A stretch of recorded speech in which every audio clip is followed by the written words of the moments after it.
Monsieur le Président, ma question s'adresse à Monsieur le Premier ministre.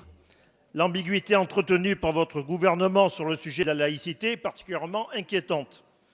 Alors que le communautarisme menace des quartiers entiers, alors que l'islam politique et son idéologie mortifère n'ont jamais été aussi influents, nous ne devons pas transiger avec la laïcité. La liberté religieuse est bien sûr fondamentale, mais elle doit s'exercer dans le strict respect des lois de la République. Or, votre discours et surtout votre action laissent perplexe, en particulier pour ce qui concerne la laïcité à l'école. J'en veux pour preuve le scandale des affiches de la Fédération des conseils de parents d'élèves, ces affiches publicitaires qui flattent ostensiblement le communautarisme en encourageant le port du voile des accompagnateurs de sorties scolaires, affiches qui ont profondément choqué l'opinion.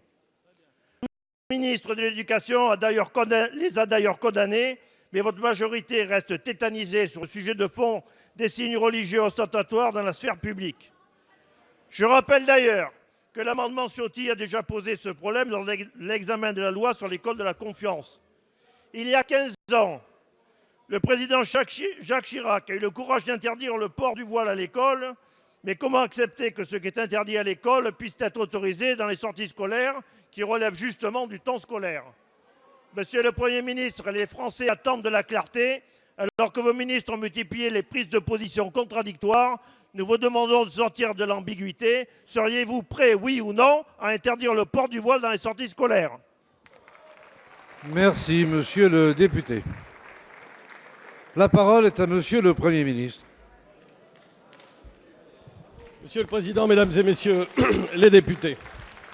Monsieur le député, la France est une république qui a progressivement placé la laïcité au cœur de ses valeurs. Il y a d'une part l'article 10 de la Déclaration des droits de l'homme et du citoyen du 26 août 1789. Je en rappelle les termes, je ne crois pas qu'il soit inutile de le faire dans cette Assemblée.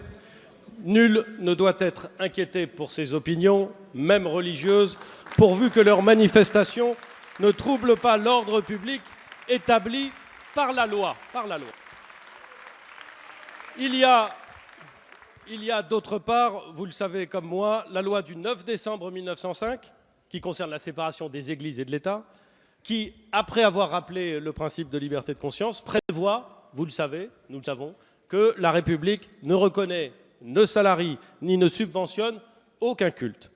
La laïcité, c'est donc un double principe, la liberté des citoyens de croire ou de ne pas croire, la neutralité absolue des pouvoirs publics s'agissant de faits religieux. Et en application de ces textes, le droit, puisque c'est la loi qui organise ces affaires, le droit est très clair.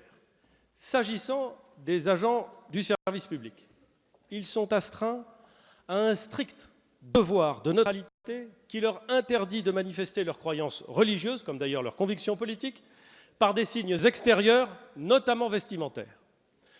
Quant aux usagers du service public, ils ne sont pas soumis à l'exigence de neutralité, sauf exception prévue par la loi. Et il y en a une, très importante, celle qui résulte de la loi du 15 mars 2004, qui a posé un principe très clair. Dans les écoles, les collèges et les lycées publics, le port de signes ou tenues par lesquels les élèves manifestent ostensiblement une appartenance religieuse est interdit. Cette interdiction, monsieur le député, et vous le savez parfaitement, car de ce point de vue-là, les choses sont d'une très grande clarté, cette interdiction ne s'applique pas aux parents d'élèves. Elle ne s'applique pas d'ailleurs non plus aux étudiants, c'est la loi. On peut porter, monsieur le député, vous le savez, un voile quand on accompagne une sortie scolaire. Mais on n'a pas le droit, vous le savez également, de faire de prosélytisme, et les autorités peuvent et doivent intervenir si tel est le cas. Voilà l'état du droit. Je ne crois pas inutile, au sein de l'Assemblée nationale, de rappeler ce qu'est le droit et de rappeler ce qu'est la loi. Il appartiendra évidemment, il peut appartenir à ceux qui souhaitent le faire de vouloir la modifier, mais permettez au Premier ministre que je suis de rappeler la loi qui s'applique à tous les citoyens. Je ne pense pas pour ma part, monsieur le député, et peut-être serons-nous en désaccord, je ne pense pas pour ma part, monsieur le député, que l'enjeu aujourd'hui, ce soit de faire une loi sur les accompagnants scolaires. L'enjeu, et je pense que nous pouvons nous retrouver là-dessus, c'est de combattre efficacement et avec le soutien de l'ensemble de nos concitoyens, les dérives communautaires. L'enjeu, c'est bien d'éviter, me semble-t-il, que les enfants, à raison des convictions religieuses pouvant relever du communautarisme ou de l'islam politique de leurs parents, échappent à l'école. Ma ligne, c'est de me battre pour défendre la laïcité. C'est cette ligne que nous tenons dans l'éducation nationale, avec l'équipe nationale et les équipes académiques laïcité qui agissent au quotidien pour qu'aucun enseignant ne reste seul face à un problème sur ce sujet. Ma ligne en la matière, c'est de mener sans faiblesse la lutte contre la radicalisation, cette radicalisation islamiste qui menace notre société. Nous ne voulons pas laisser cette menace prospérer. C'est la raison pour laquelle, monsieur le député, nous avons éloigné depuis 2017 363 ressortissants étrangers qui étaient inscrits au fichier des personnes radicalisées. Cette radicalisation, elle nous défie à chaque fois que l'unité de la République est mise en balance avec des préceptes religieux. C'est pour cela d'ailleurs que vous avez voté une loi sur le contrôle des écoles hors contrat, parce que nous pensons que le danger de la déscolarisation est bien plus grand, est bien plus immense que l'expression d'une liberté aujourd'hui reconnue par la loi. C'est pour ça que nous avons renforcé le contrôle à domicile, car nous savons que certains cherchent à utiliser ces régimes, et le cas échéant, certaines de ces libertés, pour organiser la sécession au sein de la République. Et nous ne nous laisserons pas faire. 15 écoles se sont vues opposer un refus d'autorisation. 130 contrôles d'enfants déscolarisés ont été effectués. Ma ligne, monsieur le député, puisque vous m'interrogez, c'est de me battre contre les dérives communautaires sans naïveté, y compris politique, monsieur le député.